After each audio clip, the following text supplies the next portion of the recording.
anything related to fighting trickles into every other form of everyday culture. Everything from video games. You just said from becoming a part of this is what I was telling him earlier.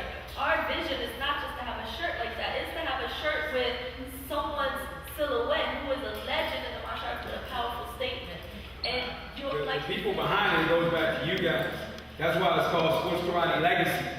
People need to know that Master Brown, quarterback alleys of, Chinatown. They need to know that Nishi was on the Wild Worlds of sports fight. They need to know about Arnold being there and your legend. They need to know about you guys. And the reason why the sport is dying because the kids don't know history. History is a mystery, and that's why the UFC stands out so much. So all this video stuff that people thought I was crazy, it's like now we're preserving the legacy. Like I told them, they go to Master Brown, ask Master Brown, whatever. Go to Nishi, ask him whatever. Osa, go to Master Mitchell, ask him whatever. Get their video footage and put it together. And we want to make it entertaining. We don't want to make it boring. Don't nobody really follow anything in sports karate. You look at any of that footage, and like I said, the media component, to me, the media and the music is the most important thing. Because I want the kid to put a video like, oh, I'm feeling that, what's up with that? That's what I want. And if you got that, you got the people that will make this work. Because UFC works because it's people that never come to the dojo. These are like regular, everyday moms and dads that just sit around like, oh, let's watch the fight. I don't like UFC, but I'm always watching it, so I'm paying for my pay-per-view. So it's almost like addiction. So that's what we think the media thing's gonna do. And the other thing that we got, and thanks to what we're doing with Master Brown, we had a bunch of other tournaments that we was trying, the Arnold show and whatever, but it's gonna mainly be at Master Brown's event. And whatever direction we feel from that event we wanna go into, we don't want this. The key thing too, you can't have it at a little small tournament because you got to pay the black belts money. So if you got a fighter out there fighting with the ultimate goal, whatever NASA gives away, and $1,000 for kata, you should give at least $500 for first place and $1,000. That's the ultimate goal. $1,000 for the grand championship in lightweight. You think fighters gonna come out? They're gonna be coming out of the woodwork because now the other reason why we bring him in. Because we're trying to show a fighter how to brand himself. What is it different in UFC? Nobody never showed a person how to put together a resume, how to put together a DVD, how to come up with your own t-shirt line and begin to brand yourself so you can go off and get a job at a gym, open up a school. And all we're doing is just modeling that whole thing that Dana White is just smart. He just said these guys need direction. They need a career. So yeah, leadership. And that's I learned it from you guys. That's why I got portfolios, so let's give, I ain't creating nothing new. I'm just doing what you guys passed on to me, and now we want to share with the next generation, like a Mario or a Marco and them. How can an athlete be like competing and be broke? That just doesn't make any sense. So I think right now, when we're going back to the leadership of Master Brown, of saying, well, let's do this. That's why we put, whatever Master Brown say do, let's go here, let's follow that lead. All we know is the concepts and the ideas, and that's what we're trying to push forward. The other thing that I think is big too, we have a seminar coming up which just like legitimize it even more. Kevin Kern, the #1 sports and conditioning UFC coach in the world. We doing a seminar, 16-hour seminar on point MMA, and then we got one on sports and conditioning. So these people just, like Master Brown said, we moving so fast, it's like you can barely catch up. In 5 years when you catch up, we done moved on to something else. Because we're not here to stay, and that's the thing I think what we didn't realize before. Most people do stuff and you want to stay there. We trying to exit. In 5 years, we want to exit and go somewhere else.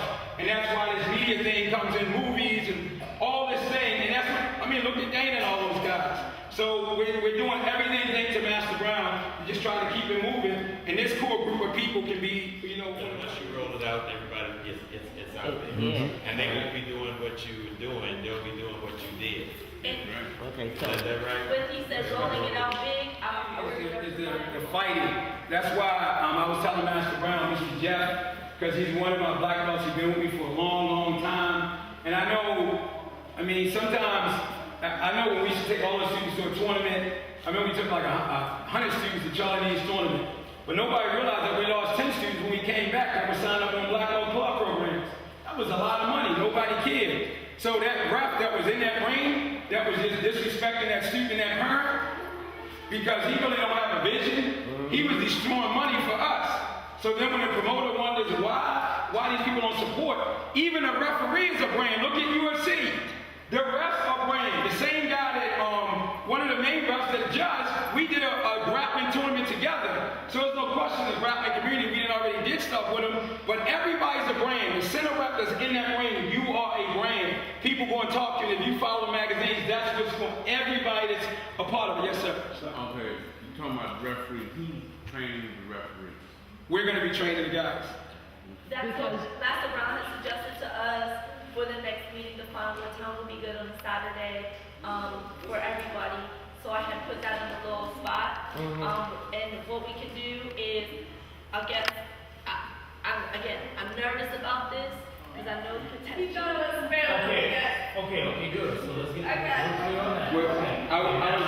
Master Brown came up with a great suggestion. He was saying that maybe we can find out what you guys' time slots are. But before I even go to that, I want you to come up and introduce yourself. And he came in and see me training with Mr. Marco, Sergeant.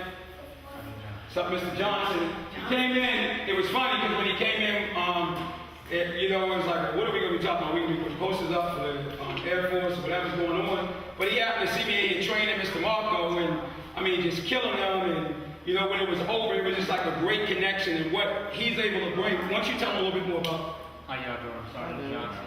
I'm wearing two hats this evening. One, I am a normal Air Force recruit for this area, but I am also a battlefield supervisor.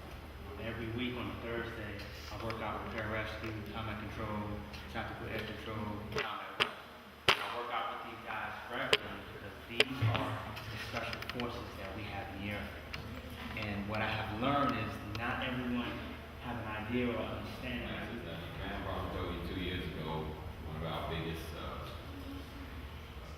wounded warriors, and that whole thing. The fact that you saw my rant on stage about real warriors, it follows right along what we're doing. So I think it would be great to tie in with what we're doing here, and there'll be a lot of warriors there that I'll do whatever it takes. So And one of the things that I think is really important, and that's what's so powerful about this, so many people got lost in the sport, I'm one of them. But if we had so many choices, how many years, when he was telling me that, I said, man, don't think that I ain't trying to go to the Army, I just had a running, so I didn't go.